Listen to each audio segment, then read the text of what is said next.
Hey everybody, Mike here from CMMG, and I just wanted to take a quick minute and let you guys know that we at CMMG are fully aware of the new proposed rule change by the ATF with the factoring criteria for firearms with attached stabilizing braces. Yep, that's the term for the new proposed rule. So keep in mind, this is still in its early stages of the process. Once it's been published in the Federal Registry, or the Federal Register, it'll be open for comments for 90 days. Depending on the platform you're watching this video on, I'm going to put a link to that, to the rule down in either the description or in the comments. So that way you'll know what exactly is going on here. It's a long read and it's, federally worded type stuff. So, the link for that's going to be, like I said, either in the comments or the description down below. So just keep in mind that until things get finalized with this, we are business as usual, and we will continue building things as fast as we can. As you've seen in the past, we try to stay out of politics, but this really isn't politics. This is an intentional move to change the definition of a legal-to-own product that millions of law-abiding citizens or law-abiding gun owners possess, and it could turn those law-abiding gun owners into felons with the stroke of a pen. In other words, most firearms utilizing a pistol stabilizing brace will fall under the NFA category. And if people are not diligent, if they're not aware of these changes, they could be non-compliant and not even know that they're non-compliant, therefore making them a felon. This is just them opening the door on regulating accessories. I mean, think about it. A brace, it's an accessory. But this could possibly set another precedent like banning bump stocks did. And if they do that, there will be no end to what they can change the definition of just to serve their narrative. So regardless of what your Pro 2A stance is, if you have firearms with pistol stabilizing braces, or if you don't have firearms with pistol stabilizing braces, we all need to come together and comment on this as soon as it comes available for comment. Or, one of your favorites could be on the chopping blocks next. So we all need to band together, regardless of if you use braces or not.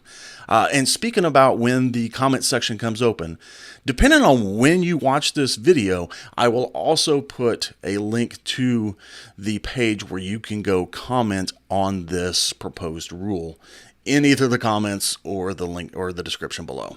In their attempts to define the characteristics, they've come up with an arbitrary, vague, self-serving numbering system that only really serves their want to ban these types of products.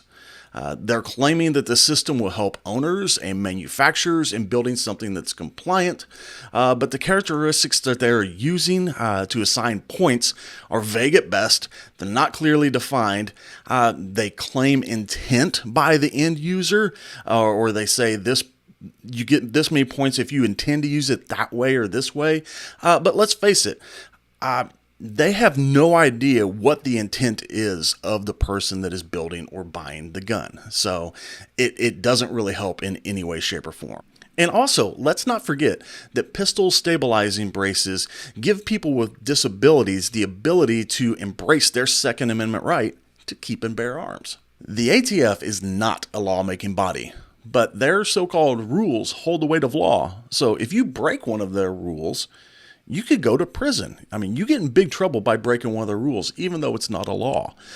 So this is a blatant overreach by a department or a government department that we can't stand for. So please, please, please, please, please make sure you go and comment on this as soon as you can when the comments are open.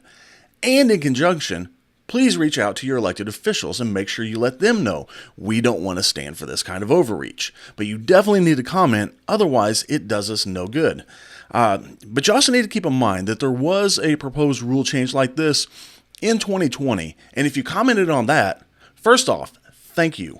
It's because of people like you that are fighting this good fight that we won that. But those comments are now just stuck with that. This is a whole new proposed rule, and it needs all new comments. So make sure you tell all your good law-abiding gun-owning friends that they need to do this too. So this needs to be widespread. We need all hands on deck. This needs to get commented on. I don't think I can stress this enough. We all need to partake in this. But we also need to keep in mind that while we might want to use profanity because in our mind it seems warranted because this is expletive here, we can't. We have to show we're better than them. We have to show that we are good, law-abiding, good people. So keep the profanity and abusive language down, because chances are if you use that kind of language, your comment won't get shared in the first place, or it won't get posted or approved. And that does us no good. That's fewer numbers in the comment section saying that we won't stand for this. So try to keep it civil as best as you can. Now, for any of you that might need assistance in writing this letter or writing your comment, just keep in mind, it doesn't have to be big. It doesn't have to be eloquent. Just simply go on there and say you're not going to stand for this, that it's overreach, or use anything that I've said in this video as a guide. Feel free to use any of you that you would like. But we also need to keep in mind that ideally we don't want to have any cookie cutter forms either. So if you have a friend that comments and they send you what they comment, you just change your name, sometimes the system picks that up as duplicates and deletes them. So again, that's kind of counterproductive. So as best as you can, even if you do find a cookie cutter form, try to change a few things in there to make it seem more your own.